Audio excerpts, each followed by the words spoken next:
I was born and raised as one of Jehovah's Witnesses. Youngest of 7, my dad was an elder, so very strict. He was also a police officer. He left the police academy to focus more on his spirituality. One of my brothers was disfellowshipped for 2 full years.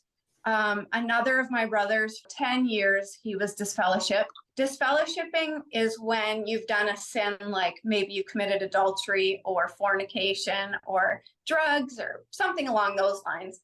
When that happens, you're not allowed to speak to them. You're not allowed to phone them. You're not allowed to have dinner with them. So being a young girl and seeing how my older brothers were being treated and seeing friends and just people I knew in the congregation who got disfellowshipped, I was like, they would call it loving discipline. And my heart knew this was not love. I just saw there was like these red flags where so many ignore them. And I was like, I can't ignore the way people are treated. Being told that everyone who isn't a Jehovah's Witness, that they're dirty, they're unclean.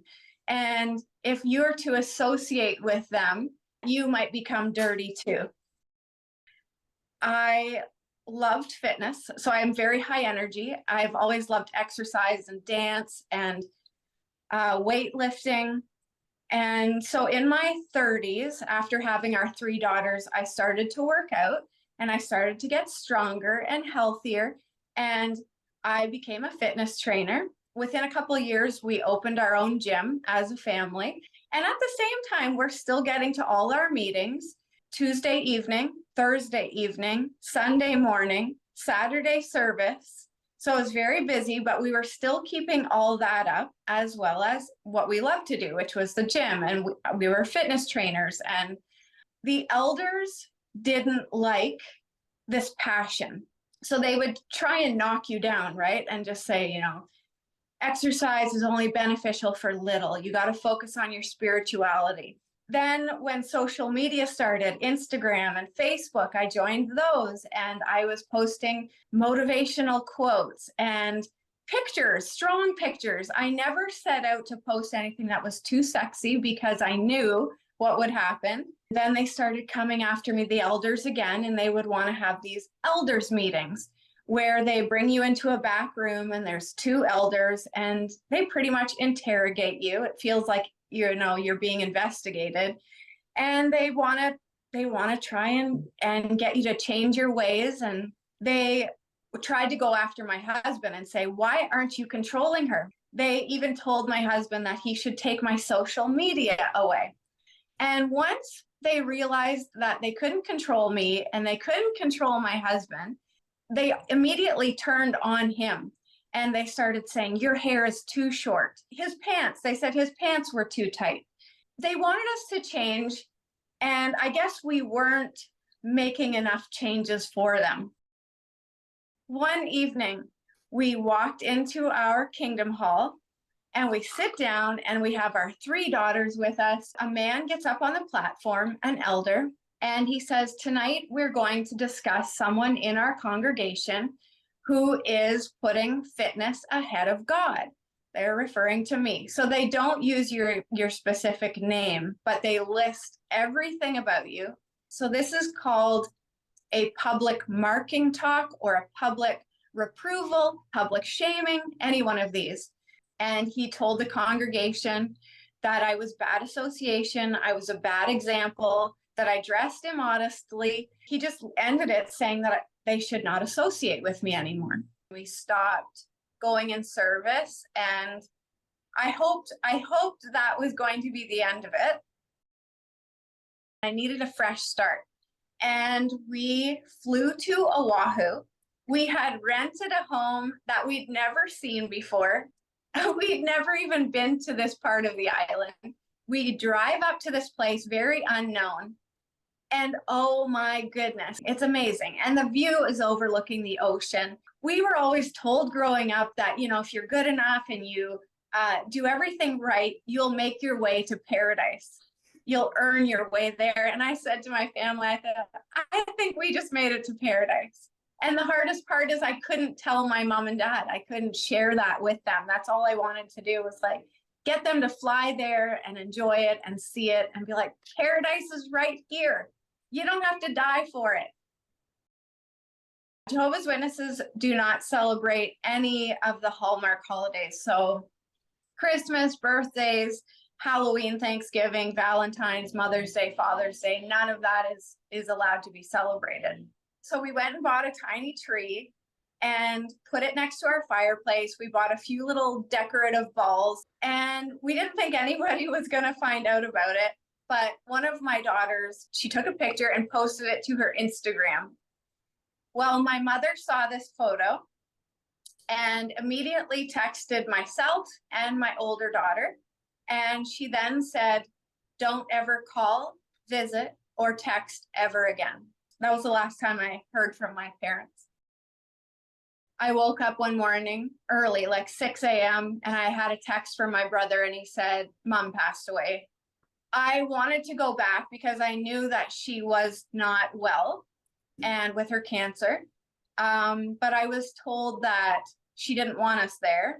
It would hurt Jehovah if I was there. So I was not allowed to be there. And the same thing happened with my father in February. I just got a text. This time it was my sister, and she said Dad passed away. Those are the only 2 times I've heard from my siblings. After our parents passed away, we haven't even, like, I have no idea what they've done with everything, like my parents' stuff. I don't know where my parents are buried, whether they were cremated. I don't have a teacup. I don't have anything from them. There's zero closure there. I do believe in a higher power. I don't use the terms that I grew up with. When I talk about a higher power, I would say the universe personally. I don't stress or worry about it at all. Like, I feel like I'm being cared for. Our family is so blessed. We're so blessed. And we were always told that if you left the Jehovah's Witness religion, that your life would be awful. My mother actually told me in that text when she said, don't ever text, call, or visit again, she said, you've lost God's blessing and your life is going to be very hard now. And all I have to say to that is it's been the polar opposite. I'm very outgoing. I love to talk to everybody. My mom hated that growing up. She's like, you need to stop, just stop talking to everyone. One day we were driving down the street and in Hawaii, and these little puppies were outside and these little kids were holding their puppies. And so I just stopped the car for a second, and my daughters wanted to go see these little puppies. And these kids were like, do you want them? We're trying to get rid of these puppies. And I was like, no, we can't take a puppy, but we'll play with them for a moment. So this man comes out, and so we're talking to him, and he goes, these are my grandchildren. He said, I take care of them. And so I told him that we were new to the island, and he goes, you are our family now. We've made incredible friends, and it's always by doing what we enjoy.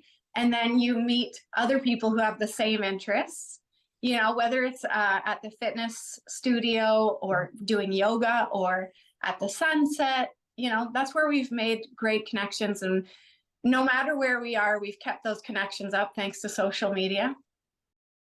People in the religion, especially those born into it, they've never been given a choice. They were never, ever asked if this is what they want. And the problem is if you try and leave, then you get disfellowshipped or disowned by your friends, family, community. So I'm not here to try and end your religion, do what you want. If you love it, if it's what you love, go ahead, be my guest. Mm-hmm. But to understand that there's a lot of people, it's not what they love, it's not what they believe, not what they agree with. And using your loved ones, to force you to remain as one of Jehovah's Witnesses. Allow the people who want to stay, and then allow the people who don't resonate with it to leave. Since I kind of started speaking up about being an ex-Jehovah's Witness, I cannot tell you how many people have messaged me who are having to hide who they are, what they are, because they know if they if they are their authentic selves, that'll be it.